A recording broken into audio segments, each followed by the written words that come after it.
More women getting lung cancer surgery as effects of smoking show up in new data. The number of women undergoing lung cancer surgery in Australia is escalating faster than that of men, reflecting the tobacco industry's aggressive marketing of feminized slim and light products in the 1980s and 90s. Health experts say this trend serves as a warning to young women who, alarmingly, are smoking more and smoking their first full cigarette at a younger age, compared to young men. Previously unpublished hospitalization data reveals a 46.5% increase in women undergoing lung cancer surgery between 2010 and 2015, in contrast to a 30.5% rise for men. In addition, the number of women dying each year from lung cancer has soared by 36.3% to 3,716 deaths in 2016 over the past decade, while the rise is less dramatic for men at 9.3%. We saw this big lag period where there used to be lots of men smoking and that started to drop off, and then we saw lung cancer really increasing 15 to 20 years later, said Sarah White from Cancer Council Victoria. That's exactly what we're seeing with women now, where they took up smoking later and now we see that wave of lung cancers cresting, Dr. White said. While men have generally smoked more than women, the industry heavily targeted women through magazines prior to an advertising ban in 1990. Using photos of glamorous models holding slim, long, and low-tar cigarettes. This collection of national data has been presented together for the first time on a new interactive website launched by Cancer Australia in the past week, called National Cancer Control Indicators, NCCI. Smoking rates have dramatically tumbled over the years, but young women are bucking the trend. The rate of smoking among 18 to 24-year-old women has increased from 14.8 to 15.1% between 2012 and 2015, while it has fallen for young men from 18.3% to 12.8%.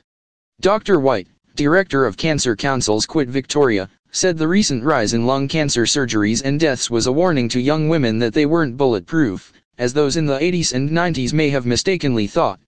Females are now on average smoking their first full cigarette at 16 years of age, slightly younger than males, most likely influenced by cigarette-puffing models and actors on social media. The ads are gone, but it hasn't stopped the influence of celebrities like Kylie Jenner and Ruby Rose and people like that in the modeling world who post photos of themselves smoking, she said. For young people who smoke, it's hard for them to see into the future and they think they're bulletproof, but sadly we're seeing the consequences of those beliefs decades later. Lung cancer is now the biggest killer of Australian women, causing 670 more deaths than breast cancer last year. Dr. White pointed to new research showing female smokers are up to 35% or more likely to develop breast cancer, and that the risk is higher for women who start smoking as teenagers. This risk remains for at least 20 years after quitting, the Institute for Cancer Research in the UK wrote in a study published in Breast Cancer Research. Professor Matthew Peters, a leading respiratory physician in Sydney, said over the past 25 years, the risk of lung cancer had gone down in young men, was reasonably stable in young women, stable in older men, and going up in older women.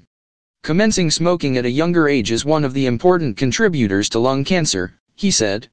Lung cancer develops as a function of life, however things in the environment, things in your genetics, smoking, pollutants all contribute to increasing anyone's chance to grow lung cancer. Cancer Australia said the NCCI website brought together trusted data from 15 authoritative sources, to help experts identify interconnections and relationships across cancer control, monitor trends, and benchmark internationally.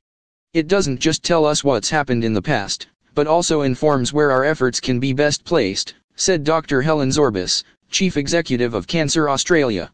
Within the next 12 months we will be publishing for the first time, stage data. We don't know the stages of disease that different cancers are diagnosed at, so we will be starting that work with the top 5. Model Bella Hadid, who was widely criticized for smoking with her famous friends at the Met Gala in New York earlier this year, announced she had quit on Instagram.